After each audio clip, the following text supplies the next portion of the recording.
Hello, friends and Hannibal family, and welcome to the Deconstructing Hannibal podcast, where we take the show apart piece by piece. This is Sahaya, and I am super excited to welcome back one of my very first guest and one of my frequent guests. I'm gonna let her introduce herself again. Go ahead. Hello again, Hannibal family. It's Lady Thunder back again to talk about another movie with Sahaya. It's our one reoccurring bit on this podcast. It is indeed. Every 10 episodes, we stop and talk about a movie. So on episode 10, Lady Thunder and I covered Manhunter. On episode 20, we covered Silence of the Lambs. This is now episode 30. So it is now time for us to cover the 2001 Ridley Scott film, Hannibal. And this will not get confusing at all when talking about the Uh, character, the book, or the film, or the series when we just I say Hannibal. I think that probably we're talking about Hannibal the character, we say Hannibal. When we're talking about Hannibal the movie, we say Scott's Hannibal. And when we're talking about Hannibal the TV show, we say Fuller's Hannibal. Maybe. And Maybe. anyway, We'll oh try and differentiate. yeah, it's that Hannibal, he just wants his name all over everything. Anyway, so to start off, we were going to talk a little bit because as you guys know, I am an English major. So is Lady Thunder. So, so We're,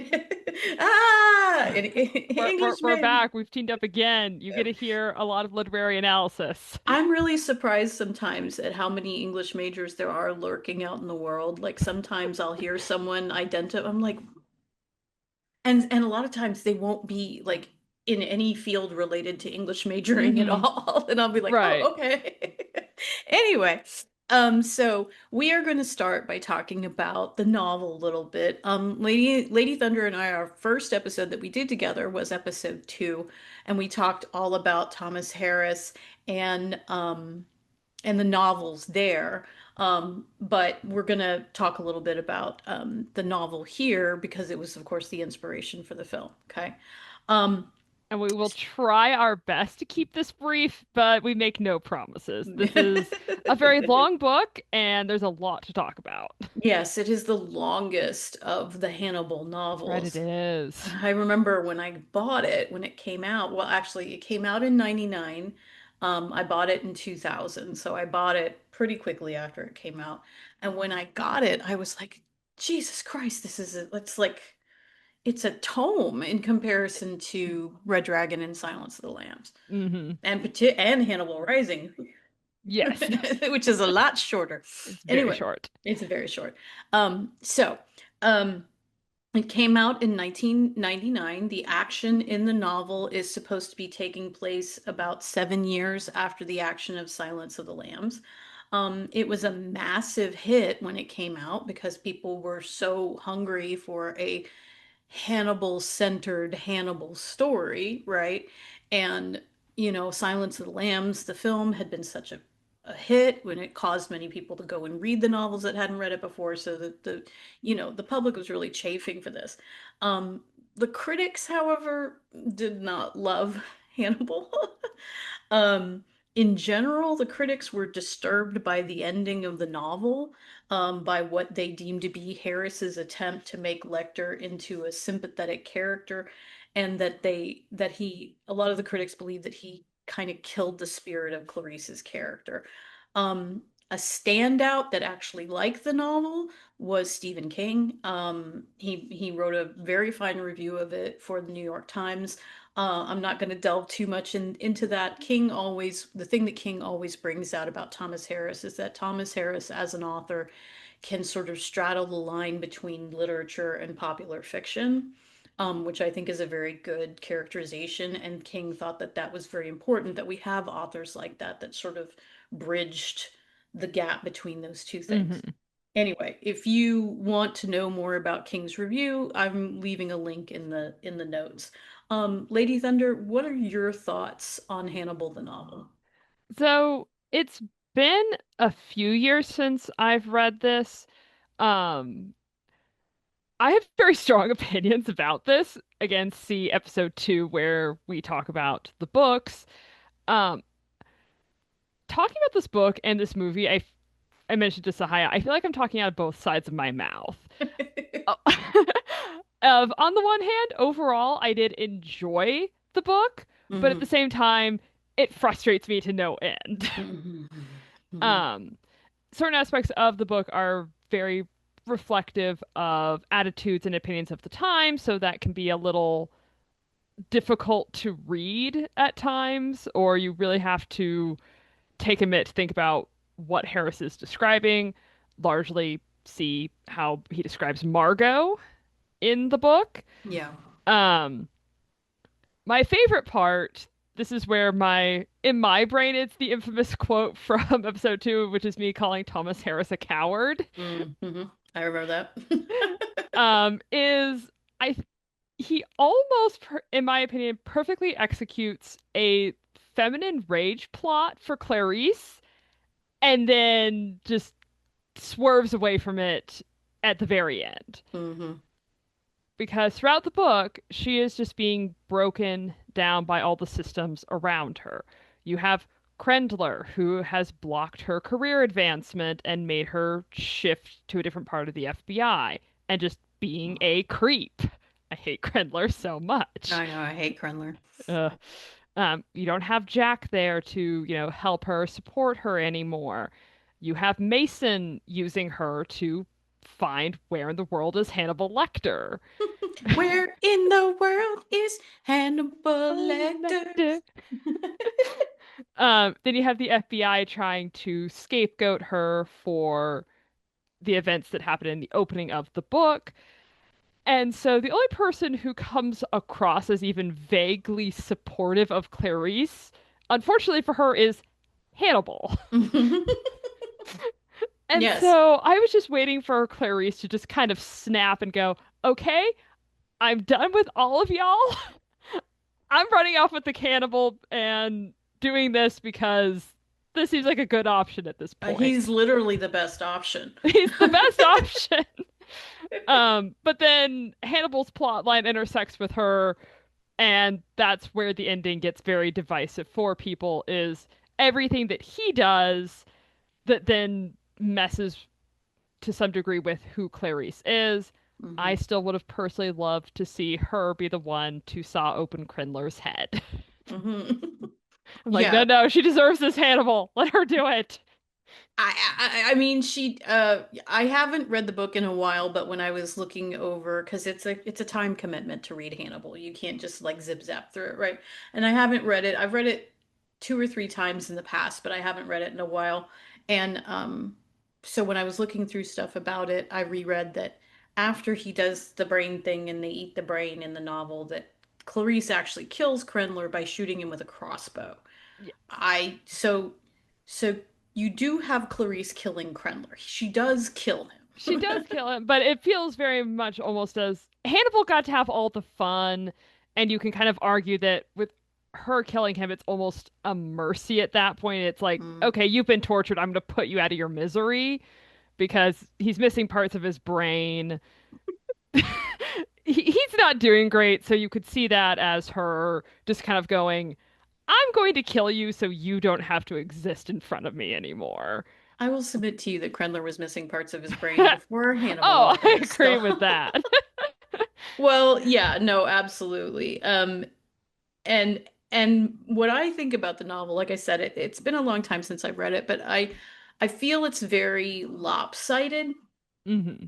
Um, I love the parts in Italy. The parts in Italy are gorgeous.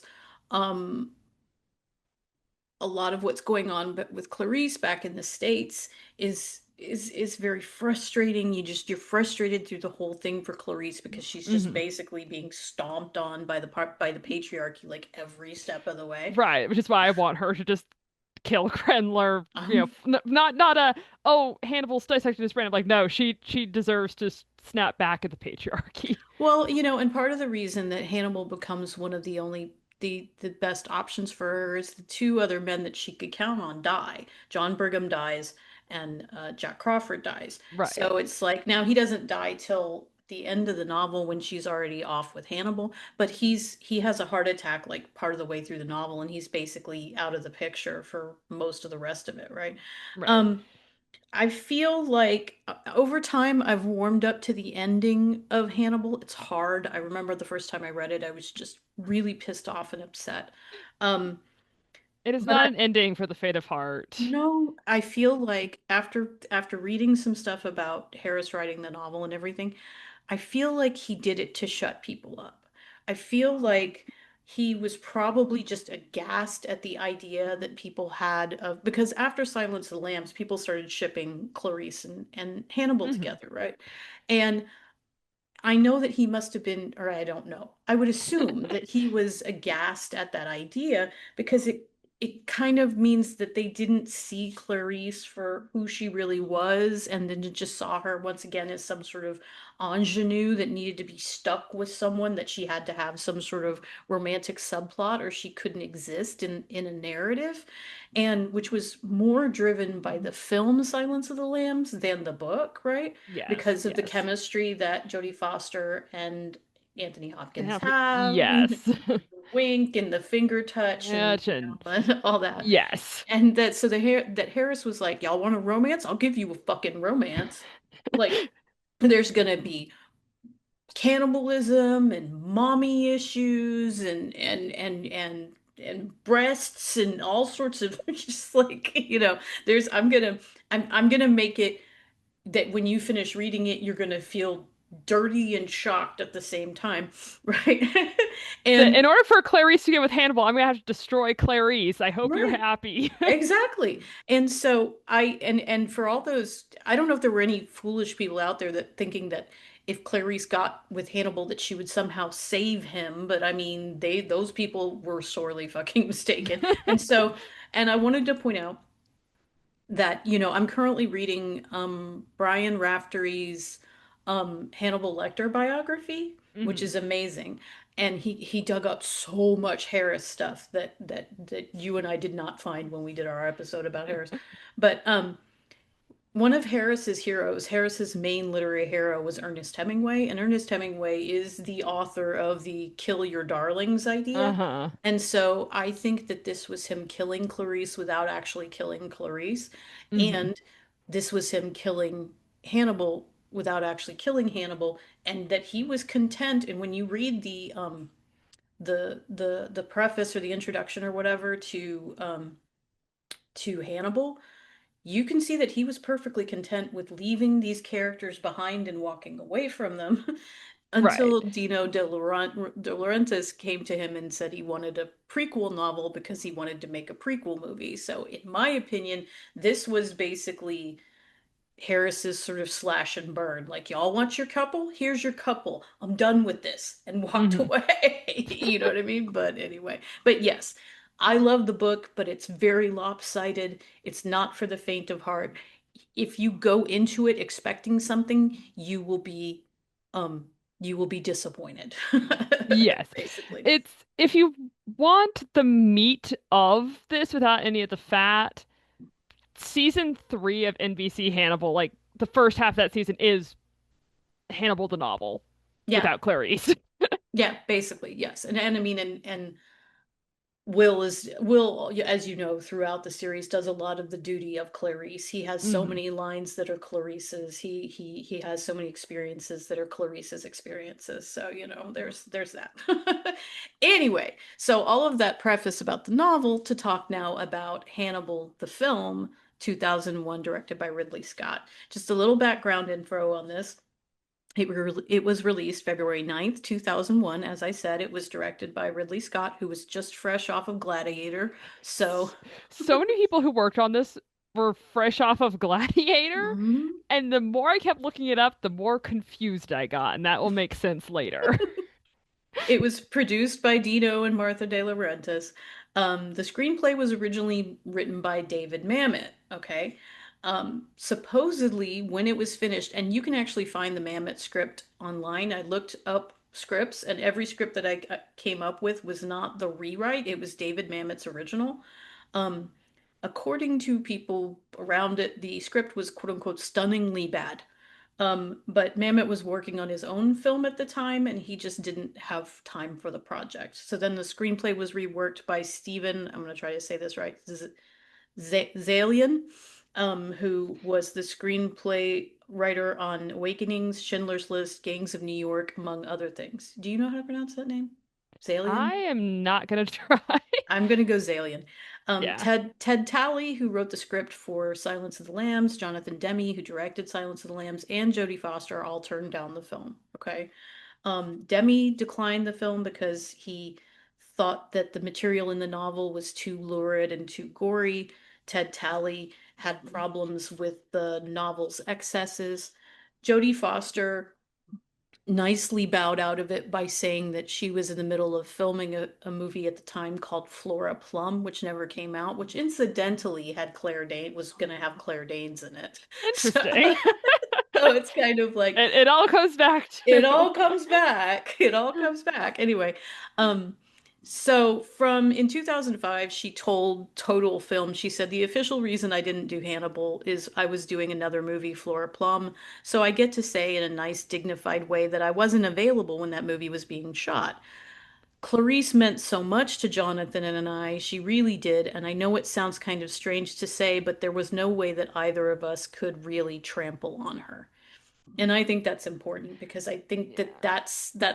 that's how it felt to me at the end of Hannibal was that Clarice was being trampled on. Yes, and I can't even really imagine Jodie playing the Hannibal movie version of Clarice. It's just so different from her characterization in Silence of the Lambs. hmm It's yeah, I mean she's and we can You let's won't talk get to about that that. when we get there. Where we are. Other actresses that were considered for the role of Clarice since Jodie wasn't going to take it were Kate Blanchett, Angelina Jolie, once again Small World Gillian Anderson, which would have been very cool. Um, Hmm. Hilary Swank, Ashley Judd, and Helen Hunt. Hopkins had been in a movie with Julianne Moore, a movie called Surviving Picasso, and so he advocated for her to get the role, and she did. Another person in the film that actually does a great job in the film, although you don't know it's him until you look in the credits, is Gary Oldman, who is playing Mason Verger. Yes, And and he does such a good job. he really does. And that even under all of that makeup. And Hmm. the Mason Verger face in Hannibal is amazing. The makeup work that was done on it. He's truly, I mean, all the Masons are a little terrifying, but this, his face is horrific. I mean, like, it's I terrifying. went into this movie knowing that it was Gary Oldman, and could not tell that it was Gary Oldman. There were a couple times when he was talking that his voice did a thing that I was like, that's a Hmm. Gary. I'm Yeah, usually really good at like picking out actors' voices. Like sometimes I'll hear a commercial and be like, yeah, so and so. That's John Krasinski doing the credit card commercial. Uh, yeah, but there were a couple moments where I was like, okay, I can hear it. But if you don't know it's him, then there's no yeah. way There's you like a know it's few him. little bits, but if Mhm. you don't know it, he's unrecognizable. Absolutely. Um, and then once again, of course, we have Frankie Faison Fun. Back playing as Barney. Barney. Yay!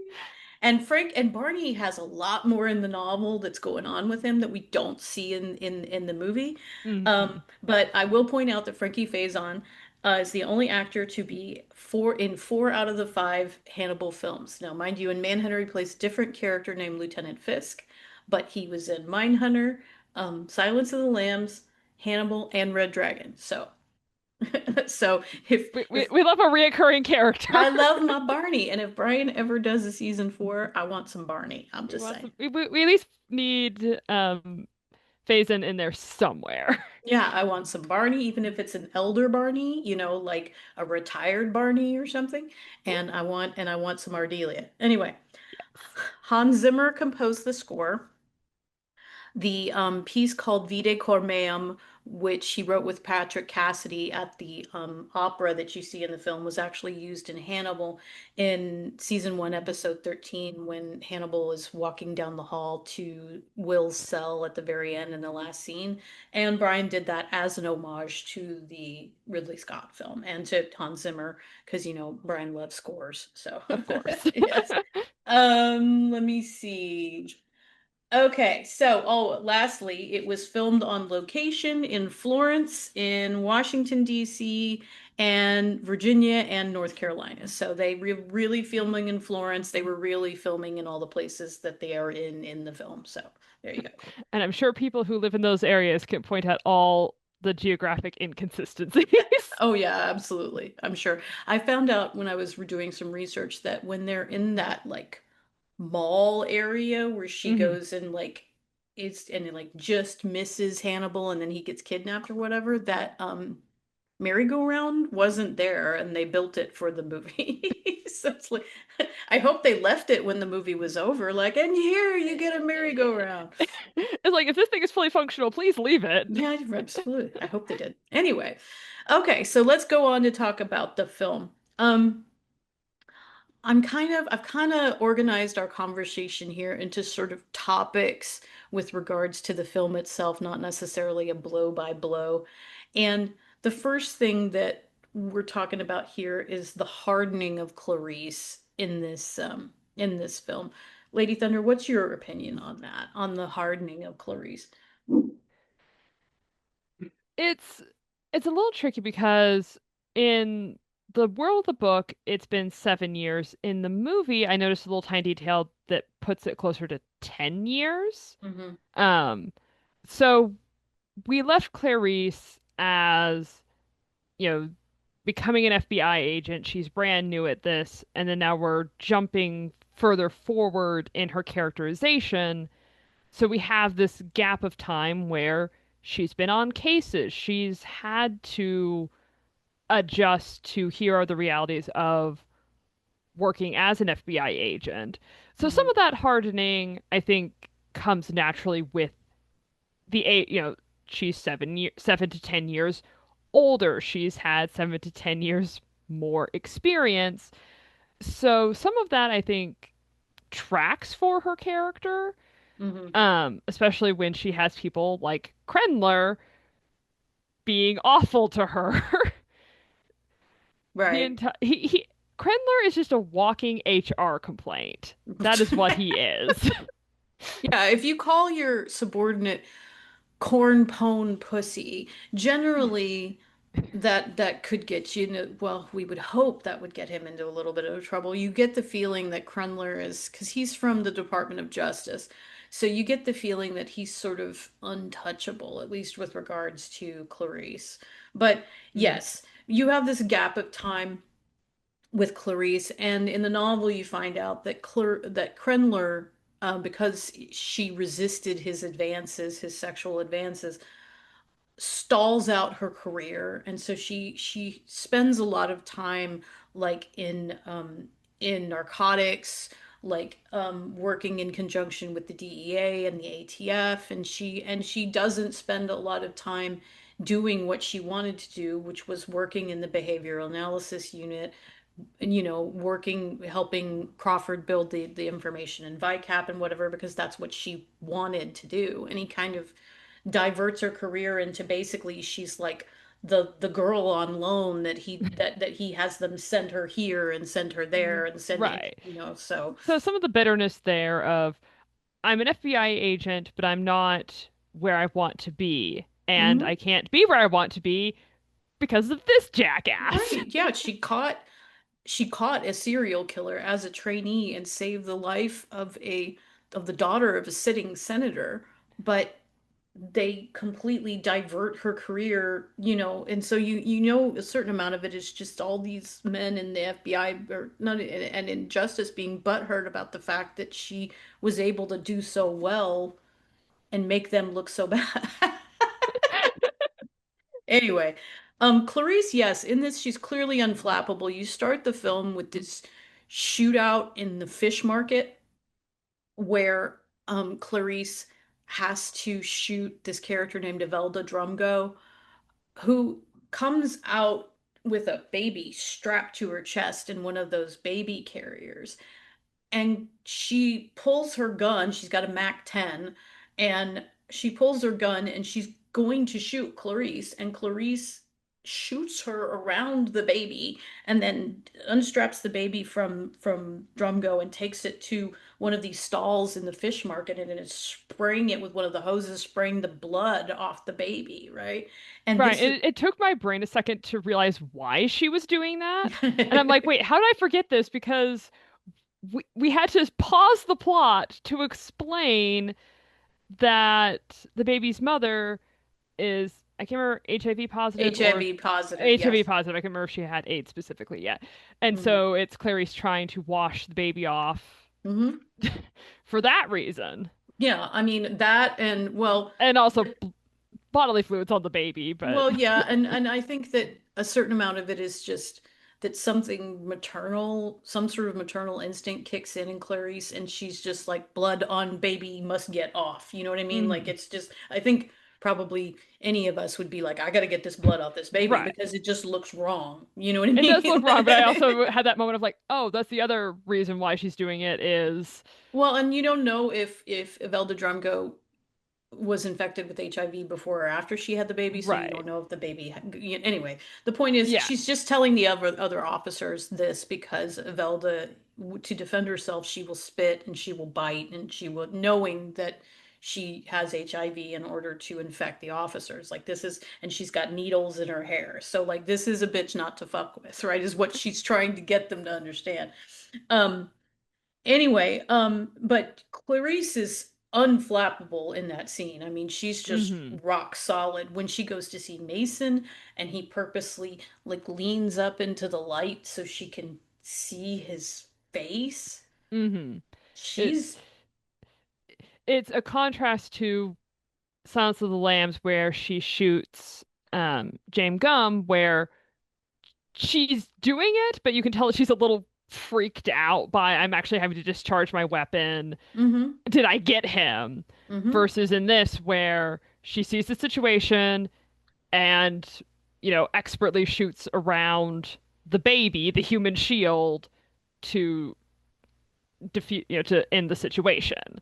Right. Yeah. So, And you can tell she's in Silence of the Lambs when she goes down into the basement. You can tell she's terrified. You can hear hmm her breathing. I mean, she's just gasping. You can tell how scared she is.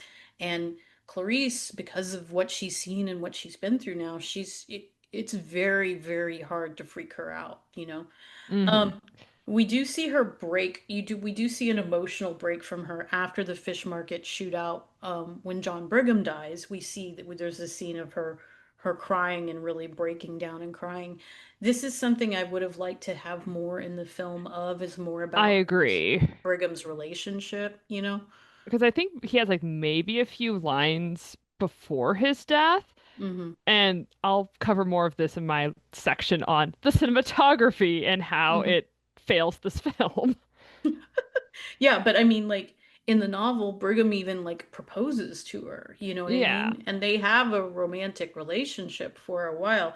And so it it it would make it, if we had gotten a little bit more information about both about her relationship with Brigham and Jack dying, because Jack is nowhere in this film, hmm then it would have made the viewer understand a little bit better about how she is in such an emotionally vulnerable state when Hannibal takes her, right? Yes, yes. But she was tough in Silence of the Lambs, but to me, and I know that your opinion on this is a little different, but hmm to me, in a certain extent, I think that Julianne Moore here, I don't know that her take on Clarice was effective because to me she, throughout a good deal of the film, she just seems really flat and emotionless, and that's just the way I feel about it. Yeah, But I do agree with that. I my kind of counter of that is I don't think she was given a whole lot to work with in the script to really I haven't seen too much of Julianne Moore in film, but I know that she is regarded as a good actress. yeah, she is. So I'm kind of gonna go, okay, some of this is again, a lot of this film I think fails on very technical levels where she's a good actress, where combination of script and potentially, direction that she was given on set really hinder her performance and Hmm. then make it come across as very just bland and blank Hmm. and not a good performance. she is a fabulous actress. She was fabulous in Magnolia. She was fabulous in Boogie Nights and Safe. I loved her in Safe. I mean, but like I said, it's you're right that she didn't get much. She didn't get much from the script. Um, Another thing, and I was just thinking when you were saying that, not only did they not give her Jack and she didn't have Brigham, she didn't have Ardelia. Throughout Yeah. most of the Hannibal books, she lives with Ardelia and she Yeah, has Ardelia as a friend and a sounding board and whatever. And she doesn't have that either. She's just she completely doesn't have thrown she to the doesn't have her dogs. roommate Ardelia. She doesn't have anyone. Right, I know. It's just anyway. The other thing that was sort of a question that came up with me and with things that I read about what when the movie came out was if Hannibal, the way he's portrayed in the film, if he's still seen as a monster or not. Like, Hmm. um, in Hannibal in the novel, get the storyline about Misha and Hannibal's past and what how Hannibal's parents are killed in World War II and how Misha dies and all of that. Um, and it's kind of like this is the explanation of Hannibal's trauma as opposed to nothing happened to me, I happened. This is what happened to him. Hmm. But we we that part is left out of the film, I think smartly, Hmm. because then it allows Hannibal to remain sort of more monstrous, that he sort of is a naturally occurring creature of murder, right? Hmm. And the one thing that does mess with is it kind of makes it a little unclear as to fully why he takes Clarice and what his plan is for her in the final scene, Hmm. because we don't have him drugging her to convince her that she is Misha. Trying to explain the end of the book, it basically just sounds like I'm just making stuff up.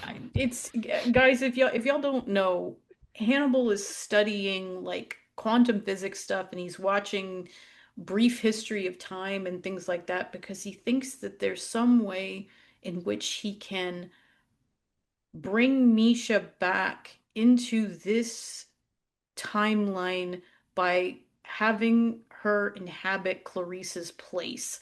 That Clarice will be sort of like, I don't know, the host organism for the return of Misha's soul. Uh, And it sounds like a no offense to fanfic, but it sounds like a fanfic concept, but it's like no, no, no, this is a published book. no, it is. And it's part of the reason that it's like that I know that some people were like, now what, out of all of the things that Hannibal Lecter is, this kind of crazy is not supposed to be it. Like he's crazy, but he's not this kind of crazy Yeah. where he thinks that he can like travel through time, you know what I mean? Or cause people to travel through time. But anyway, however, yeah, I think that there is a little bit of an edge sanded off of Hannibal here with just how smitten he is with Clarice. The fact that he travels all the way back to America to woo her. Yes, supposedly the main reason is to take revenge on Mason Verger, but in the novel and in the film, to me, it seems like the desire to get to Clarice seems more pressing Hmm. than the vengeance motive. Clarice is the main motive. Mason is just icing on the cake. It's like Yeah. I get to go after Clarice, and I maybe get to properly murder Mason this time for as a treat. Yeah, he always has a tendency to get two birds with one stone. Yeah. Um you put here that Hannibal is more of an anti-hero in this film. Yeah, Um, with Mason with being more the villain. mhm, It's this book and then going into Rising, Hannibal's role shifts a bit in the story. With this one, he's much more of a main character. mhm, He's been upgraded for, increasingly through the books of appears in one chapter of Manhunter or of mhm, Red Dragon. right. Um, is a more reoccurring character in Silence of the Lambs, and then now he's almost our main character. He's the whole book is The about him whole now. book is about him. Well, the no, actually, he's the whole book. He's his book. He's about half of the book, and the book is named after him. After him. And then in Hannibal Rising, the whole book is about him. True, true. Because they ain't nobody from the other books in that. There's no Yeah, nobody else Clarice, is and in that there's one. no detective. Yeah. And So, so, with giving Hannibal the opponent of Mason, because Mason is the one driving the plot. He wants to know where Hannibal is to get his vengeance on him for disfiguring him and everything else that he does. So Mason is our antagonistic force. right. And so then Hannibal, while still being Hannibal Lecter, our favorite little, cannibal, he's not, he kind of gets put in the, yes, I'm bad, but I'm kind of in more the anti-hero of, I'm, we don't want Mason to kill him per se, because we all hate Mm-hmm. Mason way more than we hate Hannibal. Mm-hmm. And so then it kind of puts him in this sort of anti-hero of not good guy, but we're kind of rooting for him at the same time. Well, I mean, and part of that is the occurrence of the fact that Hannibal, in general, except with some incidentals here and there, kills rude people, Hmm. right? Like he, to a certain extent, it's kind of the same idea as Dexter. Did you ever watch Yes. Dexter? Yeah. It's the I, same I have idea not as watched it, but I Dexter. know the concept. Dexter kills other criminals, right? And he Right. kills other criminals that he perceives that their crimes are worse than his, right? Right. And And and so this kind of pushes Hannibal more into that mhm. territory of still bad, but we can moralize him a little bit. Still bad, but not as bad as Mason Verger and not as bad as Paul Krundler, right? Exactly. Anyway, um, I think that, however, if there's any question about Hannibal's monstrosity in this movie, like if he's sort of lost his edge or something like that from between, because some people believe that between Silence of the Lambs and Hannibal that he kind of loses his edge, right? Hmm. I submit that the murder of Potsy Hmm. and the brain eating solidify Hannibal as the same monster he has always been, just with less biting. I think he should have bit people more in this movie. I love it when Hannibal bites people. God love when Hannibal bites people. And also, when he's in Florence, he's, yes, he's doing a little bit of murder on the side, but he's Hmm. mainly just trying to just live his own little life. He's been in prison, and so Hmm. he's lying low. So that looks different than when they have him in prison and he's just in a little box where he's like, Right. okay, I guess the only way for me to get um some stimulus in my enclosure is to talk to Clarice Hmm. because it's the Yeah. only interesting thing that happens around here. And to cause problems by proxy And it through caused phone problems by calls. Yeah, proxy. yeah, absolutely. But I mean, he's living the life in Italy. Yeah. They're letting him run the library at the Capone. I mean, like he can wake up in the morning and just dibble down here and pick up a scroll that Dante wrote, and whatever. And he's having coffee in the middle of the day, and he's wearing fancy hats and well-cut pants. I will say that Anthony Hopkins' wardrobe in this, whoever was costuming him, did a beautiful job. Particularly, Yes. his pants were cut so well to fit him, like they were just. Hmm. They did a beautiful job on Yes.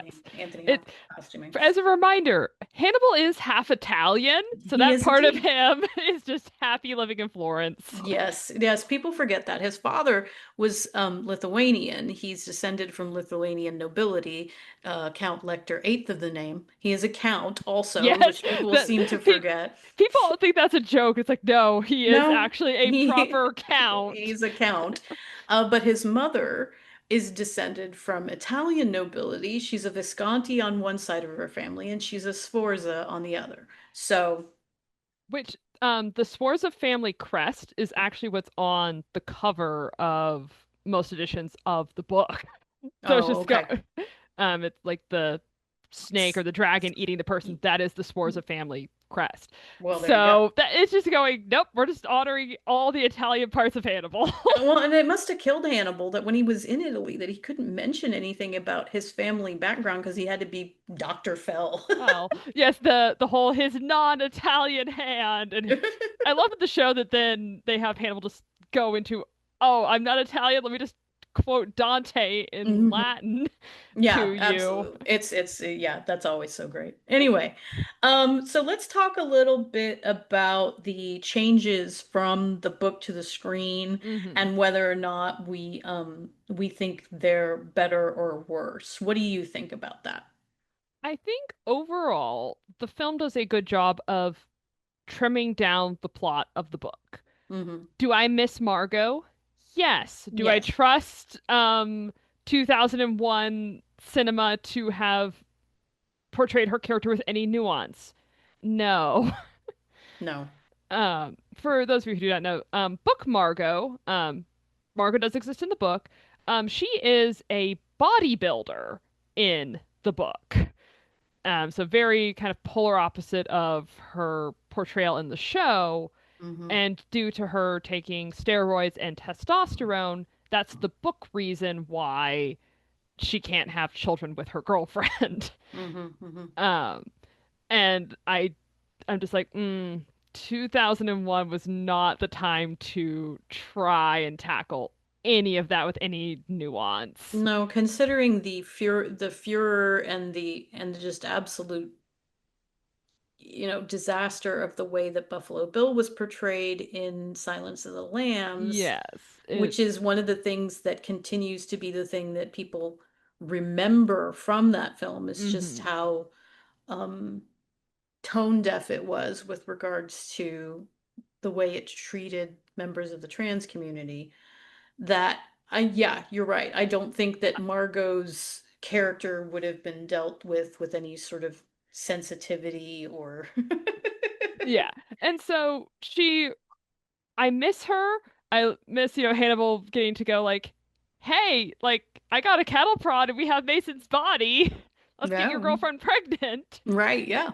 And But and I do miss the fact that in the book, the way that Mason actually dies is after she's stimulated his prostate with the cattle prod and got the semen that she wants, she shoves his eel down his throat. yes. So, But as much as I love that bit, I don't trust them to have done Margot well, and she mm, really does not become an important character until that scene. right. She exists in the book, but it's, oh, this is why we needed her here, and that's kind of also where I put Hannibal in anti-hero category of, Hmm. listen, he's helping the lovely lesbian couple out. Hmm. Hmm. Well, and she has a whole subplot going with Barney, and she has so much interaction going with Barney that they just left all that out. Anyway, Right. um, So I think the film does a good job of cutting down those things that are fun to read in the book and flesh out mhm. those characters, but for a film's runtime are things that are very easy to cut out. It is a long film. I remember when I was watching It's it over again. 2 hours It's long. 2 hours and 11 minutes, and I remember at a certain point I was like, "When is this movie going to be over?" Like, I got to be at work in the morning. Anyway, many things that are changed in the film. No Jack, no Margot, no background about Misha. We talked about the murder being changed in the of Mason being changed in the film. Cordell pushes him into the boar pit, and Hannibal encourages him to do that, He's saying, like, you could just say it was "You could me. just say No it one, was it was me." me. And not never mind the fact that Hannibal's fingerprints and handprints are nowhere on Cordell's wheelchair or anything. I mean, on Mason's wheelchair or anything, but You know. they didn't do the thing where Hannibal digs up Clarice's dad Hmm. um, in the cemetery in Texas where he shouldn't be. Anyway, We don't know we don't know what that one was about. he was supposed to be in West Virginia. Brian adapted though he adapted that scene I think very well into season 3 of Hannibal where he has it's a flashback to season 1 to things we didn't see between Hannibal and Abigail and he's dug up Garrett Jacob Hobbs's body and he's got it there in the room with her and he gives her a knife and she goes and cuts his throat and when that first happened I was like what is coming out of him it looks like Mountain Dew and then I realized it's embalming It's fluid supposed to be embalming fluid.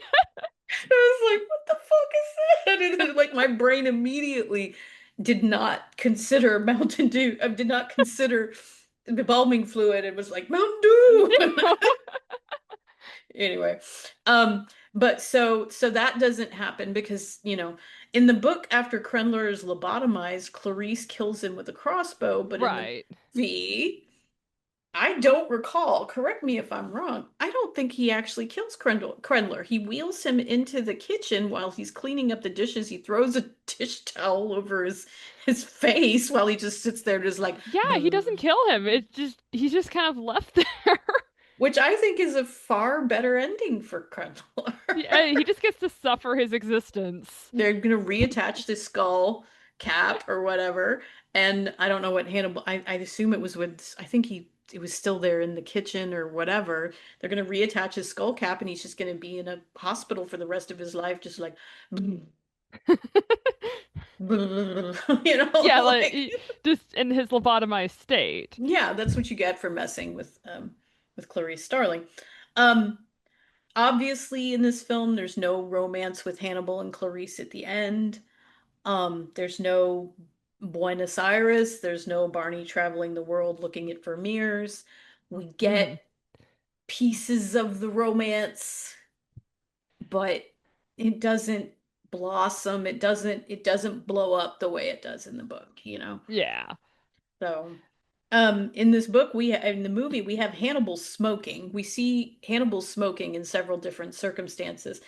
And like Lady Thunder brought up to me in our notes, Mads is a smoker, but for some reason, I Anthony Hopkins, it's not sexy when he's smoking, and I think Anthony Hopkins is very sexy. It's not sexy when he's smoking. I'm a Anthony Hopkins former is not smoker, a sexy smoker, unlike Mads. but I think that even if Mads was showing Hannibal smoking, I think Hannibal smoking it seems out of character to me because smoking it dulls your taste buds and Right. everything and I think that he wouldn't do anything to dull his natural. Now I know there's sort of like he's in Italy and people smoke in Europe and like He's whatever. blending in. He's blending in, but still I'm like that just looks weird for Hannibal to smoke.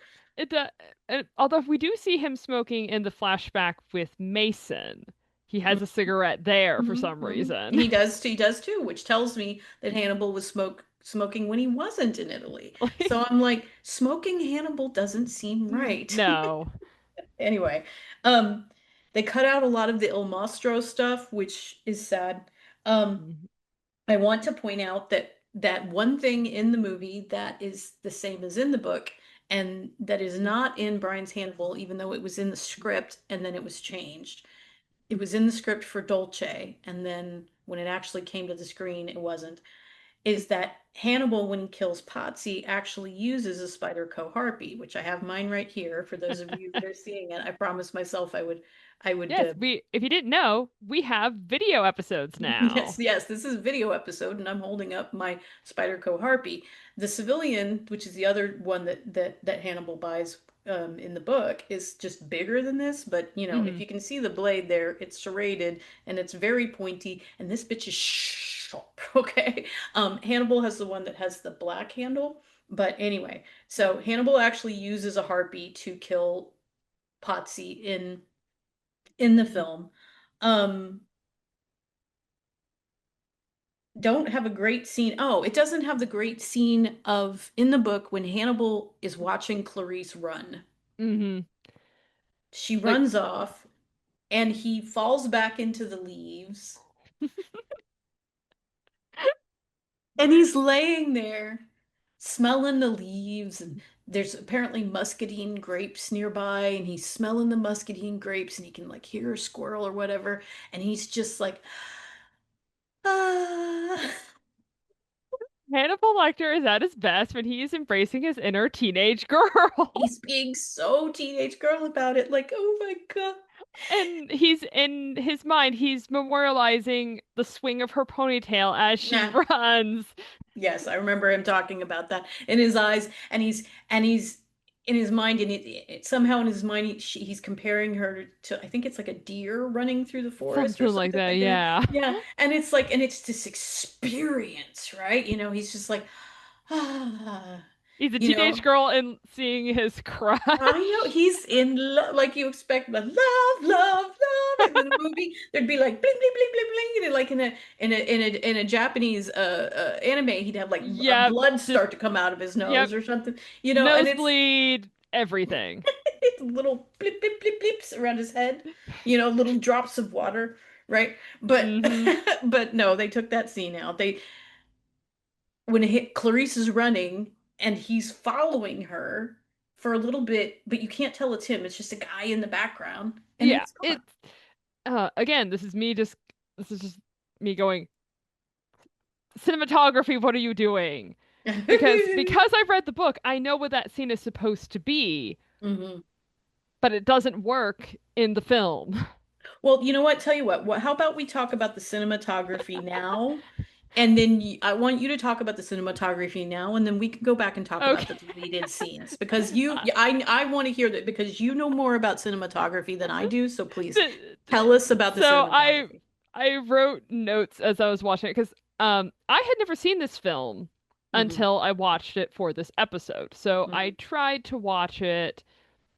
The first time I watched it, I was trying to watch it just as a film and hmm just kind of, watch the film. And the second time I was trying to watch it for notes. That kind of failed about halfway through the first viewing because I was like, hmm what is bothering me about this film? And it's the hmm cinematography. hmm It's there are just so many cuts between characters. We really don't have any shots that really anchor us in a scene. We're just doing hmm a lot of mid shots to close ups. And hmm Silence of the Lambs does a lot of close ups. I would argue that's kind of one of its visual details that everyone knows is you have Scott Glenn's face in the in the camera telling Clarice, don't let Hannibal Lecter get in your head. You have Hannibal's face close to the camera. A lot of that though is done to put us in Clarice's perspective hmm and to make us, the audience, feel uncomfortable. hmm This film feels like it's uncomfortable with what it's filming. hmm Whenever there's very few times that Hannibal actually gets to kill in this, hmm but whenever he does, it is the you see enough for your brain to register he's cut this guy's throat, but the camera has already cut. hmm Where Silence of the Lambs, where we may not see like the blood's, gushing down the guy's throat, but you might linger on Hannibal's face getting sprayed with blood. hmm So this does just a lot of we have a shot and then we cut and then we cut. Or they're just very boring shots to look at. And I was like, why am I bored with this? And hmm it's you have Potsy at the telephone booth trying to um, find out can I get a reward for capturing Hannibal. And it is not filmed in a way that's interesting. It is the most boring version of guy at payphone hmm on the phone. hmm And so I was like, who did the cinematography of this? And I just kept going, how did half of the production people on this film come off of Gladiator, which I have not seen, hmm but I always forget that I've seen Ridley Scott films because hmm they always just go, director or like the guy behind Gladiator, and I'm like, well, I haven't hmm seen Gladiator, so I forget that I've seen a Ridley Scott film. So I'm just like, how did we go from Gladiator, which everyone, always talks about how good a film that is, hmm to this, where we have random cuts, random edits. We have bits that are just randomly sped up. Yes. So like the whole flashback with Mason hmm is filmed in a kind of a sped up way. One of Hannibal's kills slits the guy's throat, and the guy just gets like pushed like 20 feet away from him Hmm. for no reason. Well, I assume you've seen the original Alien. I have not actually. That's a Ridley Scott film. Yeah, it's And I have not seen like Alien or Gladiator, the two that they remind us every time he does something, he made these movies. well, I will say that this film is very different from other of Ridley Scott's works. And Hmm. I think that you're right that and the cinematographer is also, I think his name is Pietro Scalia. Yeah, he has done, He's other good films. a very well-known cinematographer. And I think that what you and I came upon when we were talking about that is that they took so many people just automatically off of Gladiator and put it on this film, that just because a team might necessarily work well for one film doesn't necessarily mean that they're going to work well for another film. Hmm. I also wonder if there were things that were supposed to be done, should have been done, should have been done differently, should have been done again, or something like that, that they just didn't do because they ran out of money and time. Apparently, it was extraordinarily expensive to film in Hmm. Florence. And Um, he had Ridley Scott had never filmed on location like that before as mhm, well, so he really didn't know how to do it. yeah. And so you have I remember one of my notes being, where are my glamour shots of Florence? They're on a In the deleted deleted scene. scenes. They're in a They're in the deleted scene. deleted That's where they're scenes. at. Yeah, and also, I mean, like when you're looking at the deleted scenes, which we'll talk about in just a minute, um, some of the scenes in there that they cut, you're like, I don't even know why you bothered cutting this because it's like 40 seconds long. And then there's some other scenes, it's like, well, yeah, this is a long scene, but I would have preferred that you kept in this long scene as opposed to some other things that were unnecessary. But, And what's interesting too is that the editing in those deleted scenes is a lot of times better than what's in the film. you I'm have like, no idea what could have happened, I don't with. know. I have now become fascinated with this film because I just want to know all of the behind the scenes that went into making this film. I Mhm. don't like this film, but it's so fascinating to me on a technical level that I just need to know. I don't dislike this film. I I feel like this about this film the way I feel about some extended family members, in that like they have problems and there's nothing I can do about the problems, but I love them anyway. I would rather this film exist and there be another entry into the Hannibal Lecter canon Hmm. than it not exist. Right. But I'm not there, saying that this movie should not exist. I'm just fascinated with how did we get the version of it that went to theaters? it is quite odd. Well, let's talk about some of the deleted scenes, okay? On the DVD, if you're watching the DVD, there are 13 deleted scenes and there's an alternate ending, okay? And if you Not listen to the director's commentary, you can hear Ridley Scott describe a third alternate ending, which they did not film, but mhm. was one that made it pretty far in, ideas wise. Right. Not all of the deleted scenes are necessarily worthy of talking about, but there's a couple that I've pulled out. One of them being called Dear Clarice. Hmm. This is the same scene in the film where Hannibal is writing a letter to Clarice after reading about the shootout in the fish market, and he's playing the piano and he's got like the clippings of Clarice from the fish market shootout that was in the tabloids back in America, like on the piano in front of him as he's playing. Now, it's actually Anthony Hopkins playing because he's a very wonderful pianist, okay? He's a Right. pianist, he's an artist, he's a fabulous dancer, he's a painter, like he can do anything, right? And in the deleted scene, the music that's being played by Hopkins is a piece that he composed himself, and it's a very lovely piece. But Hmm. in the scene that they put into the actual film, it's the Goldberg variations again, which is to me seems sort of unnecessary because they had already used the Goldberg variations in the credits of the film. Right. And I'm like, why the it just seems shitty to me that they cut this. And Yeah. and cut out Anthony Hopkins' original piece that he had composed. You know what I mean? And it's like, yes, the Goldberg variations are linked with Hannibal. That's why it's played in the pilot episode of the NBC series, is to let us know, here's Hannibal. Here's Hannibal. But we already knew that in this film. We already Right. knew that this was him. It's called Hannibal. It's called Hannibal. And we'd already been introduced to his character at this point. Why did we remove Anthony Hopkins being amazing? I'm just wondering if there was some sort of rights issues or I don't know. But anyway, it's and this is the scene where you see more of those beautiful shots of Here's where all Florence. my gorgeous shots of Florence went. Right.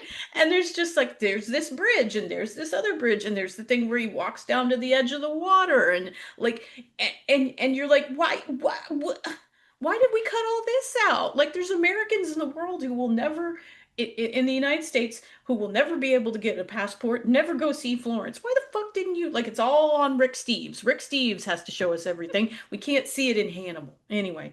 Mm. Um and there's another scene called the Il Mostro case. It's a long scene. It's like Hmm. 11 minutes long. And I think that they should have kept that one as I well. agree.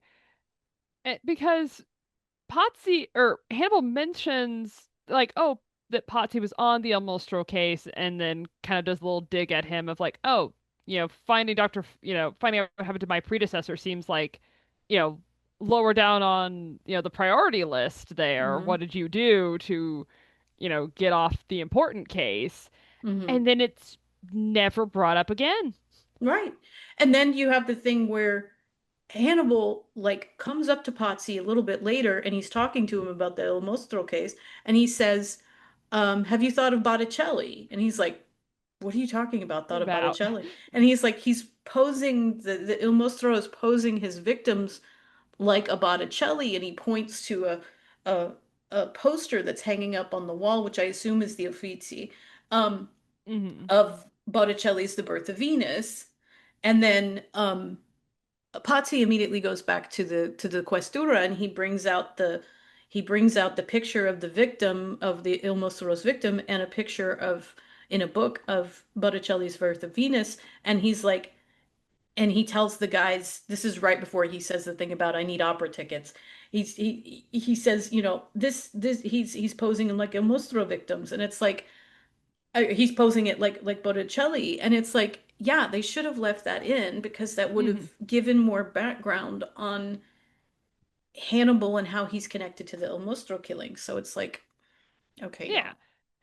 y'all. It's basically kind of like, huh, have you considered this genius connection that I did that you guys have, you little, you Questora people have not, put together yet? Appreciate my art. Yeah, right, exactly. I'm just a guy that works at the Capone. Anyway, there is also my favorite deleted scene. Yes, it's my favorite too. This is where, if you did not see it, Sahaya posted part of our chat to Blue Sky and just us reacting to watching this scene. I think this is probably what made, because I decided to watch the deleted scenes, and then I was like, Sahaya, I'm watching the deleted scenes. I messaged Sahaya this, and I think this is when she decided I need to go watch these. I didn't watch the deleted scenes because I was like, well, we're going to talk about the movie. And then she told me, and I was like, oh God.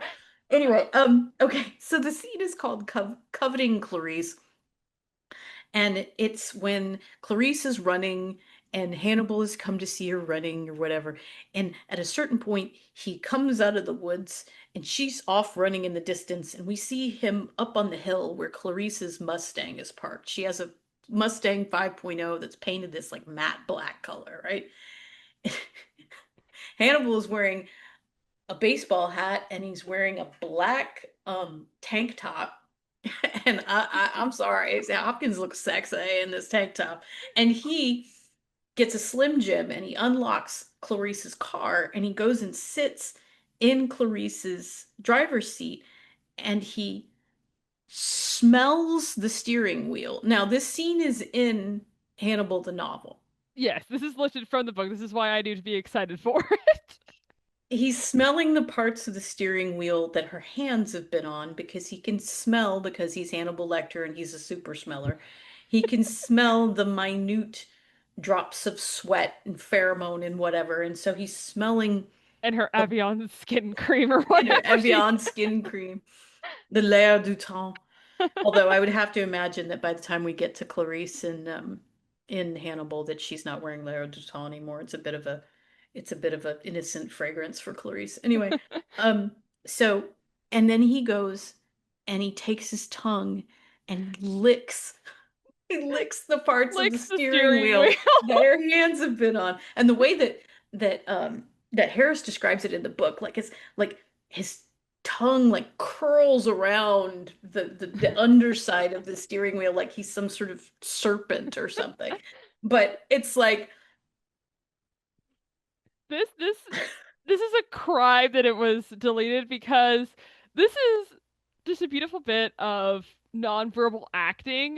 Because this is Anthony Hopkins knew what he was supposed to do. This is not just a little delicate lick. No, this is no, the he's lick like, of an absolute freak. Oh Hannibal yeah, Lecter is a is a freak, freak. I and we need to know. let him be a Let freak. him be a freak. Let him lick things and let him bite more people, for God's sake. Let him Like lick, let him bite. there was only one circumstance of him biting someone in in Hannibal, and it was Clarice watching the old film of him biting the nurse. It's Hmm. like I don't remember. Did he bite? He didn't bite anybody else. And I'm like, this Yeah. no, he needs to be biting people. I'm sorry. Anyway, so then we have the alternate ending, Hmm. which I actually prefer to the actual ending in the theatrical cut. Um, what, how do you feel, Lady Thunder? Do you prefer the alternate ending or the one that was actually in the film? I don't know. And of course, I only watched it once and I was also listening to it with the director's commentary because I'm like, I want to hear what the third ending was. I'm Mm-hmm. glad I don't have footage of that one because I like it even less. And if Mm-hmm. you want, I can describe it in a minute. Um, I like certain aspects of this one. I think just any version of this ending will always just kind of make me a little sad because it's like, okay, we're just letting Hannibal just kind of go, okay, I kiss you. This is kind of weird, and then I leave. It's like, no, you've been coveting Clarice. You're not letting her go. He's like, I kiss you, and then I leave, and it's weird, and then I leave, and it's like she's living the average straight woman's life. But but no, I mean in the book. They get together, they have sex, they move to Buenos Aires together. They're full on cannibal couple together. Clarice is drugged for a good part of it. Eventually, the drugs stop, and you get the feeling that she's sort of there a little more willingly. Heaven knows how much you can quantify that, Yeah. right? Anyway, in this, he incapacitates Clarice by locking her ponytail in the refrigerator and ripping the handle off, right? And And this is why kids were told not to play in the refrigerator. uh, in the theatrical cut, he does that. He kisses her, and then she has handcuffs, which I can't remember where she got them from. Which She I had grabbed them from her clothes that he had like just kind of left lying hmm there. It's like it's on the table next to the hmm phone. So when she calls the police, hmm that's where she grabbed them You're from. right. That her cuffs and her gun and everything are there, and so she gets her cuffs. He takes the gun away from her when she comes downstairs, but she in the theatrical cut, she then cuffs his hand and she cuffs it to her, right? So they're Mhm. cuffed to each other. And Hannibal goes and grabs a cleaver, and he's saying to Clarice, "Do you want it above the wrist or below the wrist or whatever?" And you see Yeah. the cleaver come up, ah, and then at the end of the thing, you see Clarice come running out of the house, and the FBI is coming, and they put your hands up, and she puts both hands up, so you see that it's that Hannibal cut his own hand off, right? In the alternate ending, none of that happens. He kisses Mhm. her, and part of the reason why I like the alternate ending better is when he kisses her, there's more of a kiss. It goes on for Yes. longer. He nibbles at her a little bit more, and in the alternate ending, Clarice looks like she kisses back a little more, Yeah. you know. In the original theatrical ending, she's just receiving a kiss, Yeah, you know. she's a little she almost looks a little disgusted by it. Right. And in the alternate ending, she seems to lean into the kiss a little bit more, and you feel a little bit more desire there, right? Hmm. And then he says, I came halfway around the world to watch you run, let me run, huh? And then he says bye and runs off, and there's no cutting off of the hand. This does not become a saw trap. I just feel that the whole cutting off of the hand was sort of unnecessary Yeah, because I honestly just thought he was just gonna cut the chain mm, connecting them and then just have them both just have half the handcuffs instead of just going through the process of cutting through flesh and bone. yeah, and the other thing about it is that I think that they put the thing with the handcuff in there with it, like with Hannibal cutting off his own hand to sort of prove, oh, he loves Clarice so much Yeah, that he would cut off his own hand. And I'm like, and once again, you're attempting to demonstrify Hannibal in that circumstance. Who are they to say that he wouldn't have cut off Clarice's hand? I want to go with he could have, but I did just think of like the animal in the trap that will gnaw its own, leg off to be free. Um, like maybe that's what they were going for, but yeah, it's very much a, oh, I care about her enough that I'm gonna cut off my own hand. And it's like you could literally just like You destroy the can't cuffs you can't and shy away from who Hannibal is, though. I'm sorry, I didn't mean to interrupt. You yeah, can't shy away from who Hannibal is. yeah. Do you want to know what like the third ending that at least Yes, you please, okay, so absolutely. this one I'm like, I'm glad we didn't even film this one. So this Mm, one is Krendler has a boat at the end of hmm a dock because this is like his lake house. You're right. And so the FBI comes swarming in, and Clarice and Hannibal are on the boat. And hmm Hannibal jumps off the side. They're still handcuffed together. hmm And so he's basically drowning himself. And they're hmm still cuffed together. And so the weight of his body is threatening to pull Clarice over. hmm Um, and so she basically has to make the decision of, am I getting pulled overboard with him and we both die, or do I have to produce the key? The key is somehow under her tongue, and so she's able to get out. God, that sounds like a clusterfuck. Yeah. So I don't know how I feel about it. That's the ending I like the least. Yeah. Um, I think the other two are at least a little more. I guess the alternate ending is kind of the best one of at least they're kind of staying in character, Yeah, a little bit more in a character, little more both in of them. character. Hmm Um, and then we have the ending, which of Hannibal feeding the child Krendler's brain, which I got so mad at that.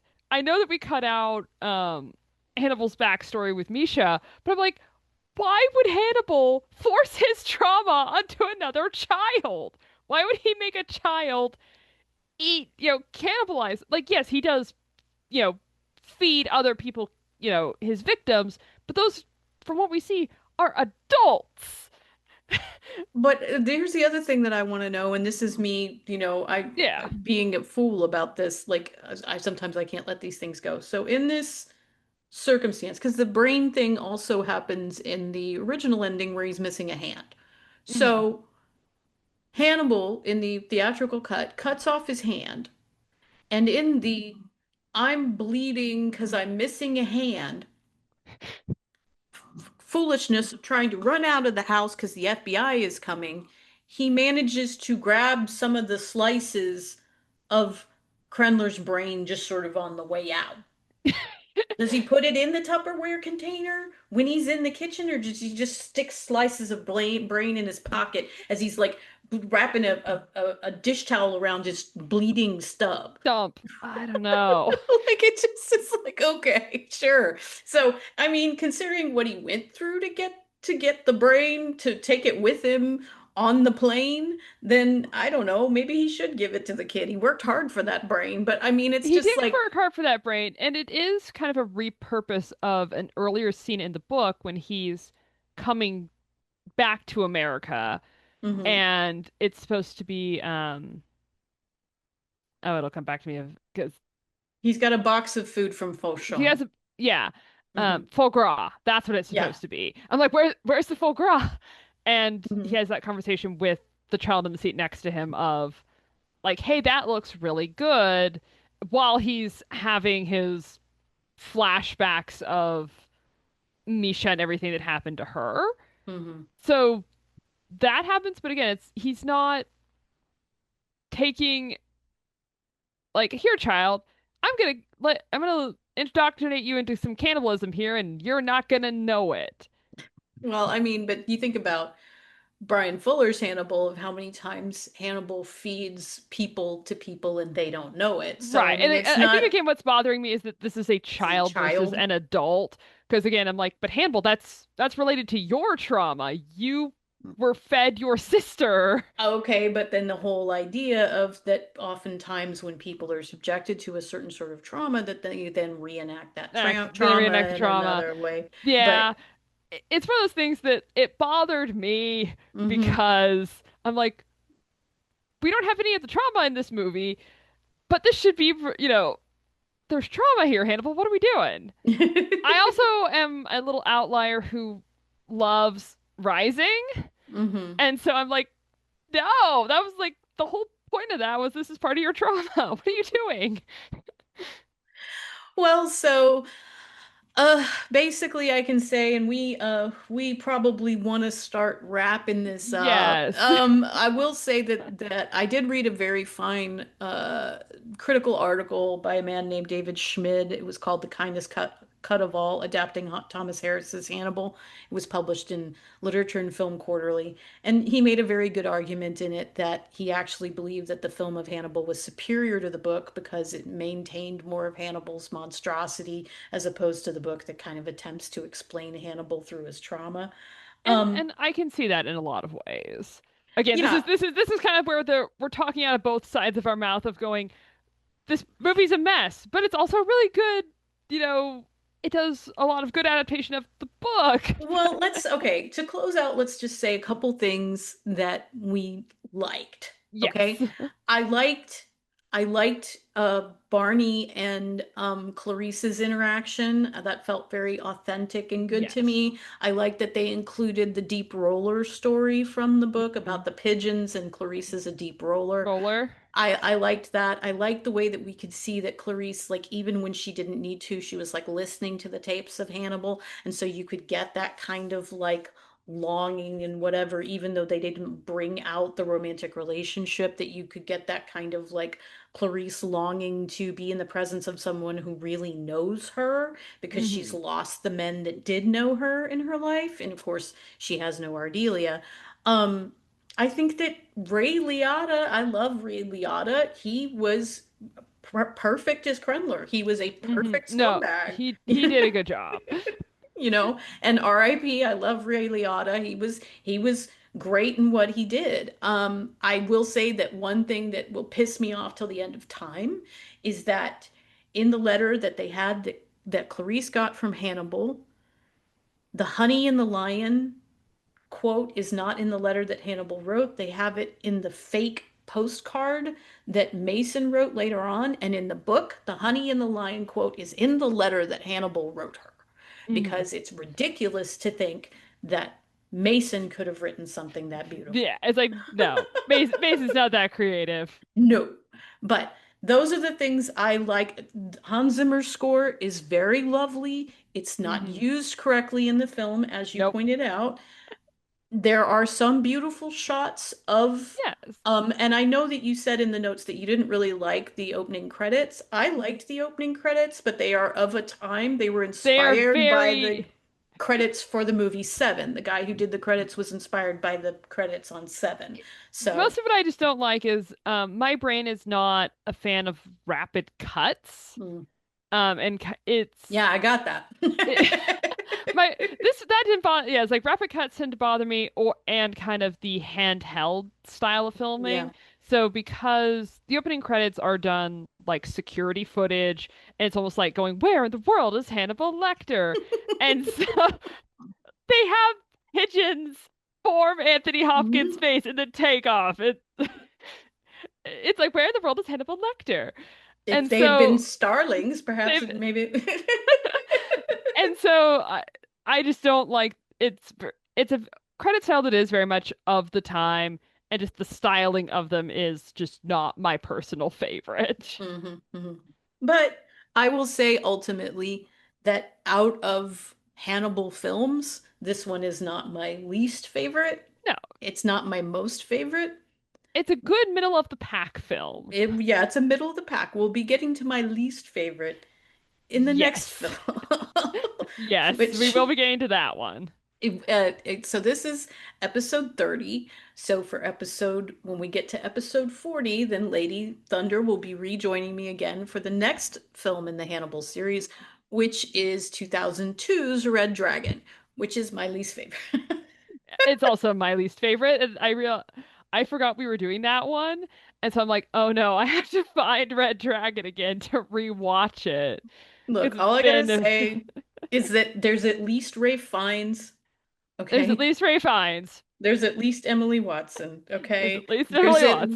There's at least the R.I.P. bless his soul, Philip Seymour Hoffman, okay? There's at least that, all right? Anyway, We have a few good things. yeah, we'll get there when we get there. Okay. And then after that, I then eventually get my treat of I get to talk about Rising. Yes, yes, that will be capping off the Hannibal film series when we get to 50. Then we will be talking Yes. about Hannibal Rising. Anyway, I want to go ahead and close this out by thanking Lady Thunder for joining me yet again. Thank you, Lady. Thank you for having me back on. I always enjoy this. Yes, absolutely. Do you want to share your socials with everybody? Main socials that you find me on would be Blue Sky when it's remembering to push posts. We were talking about this earlier. Sometimes Hmm. it you post something and then it disappears into the ether for 2 days. Yeah, sometimes. So I'm the Lady Thunder because Lady Thunder tends to get taken by high school basketball teams. Yep. So I'm the Lady Thunder. Yes. And if you guys are looking for me, you can find me at Blue Sky at Sahaya74. You can find me on Instagram at Sahaya the Fanable. You can find this video on my now YouTube channel, Deconstructing Hannibal with Sahaya. If you are interested, if you're a Fanable family and you're interested on being on a future episode, or you have any comments or questions, please reach out. I want to say to my Fanable family that things are rough out there right now. It's the world is a rough place right now. I hope you're doing well, but if you're not, please reach out to somebody in your family, Fanable family. I love you, and I hope that we got We're doing little hearts to our heart Hannibal hands. family. Those of you listening, we're doing heart hands. Love the Fanable family. Um, and I want to say to King Brian, Brian, if you're listening, I love you. I hope everything is going well. And I want to say, as I always do, remember, oh, next episode is going to be me finishing the themes and motifs of season one. This is the last episode about themes and motifs of season one. After that, I'll be doing a season one wrap up and then finally on to season two. So, Woo! woo! Okay, once again, thanks so much for watching. Thanks so much for listening. And remember, it's fine to be weird because all the best people are. Bye.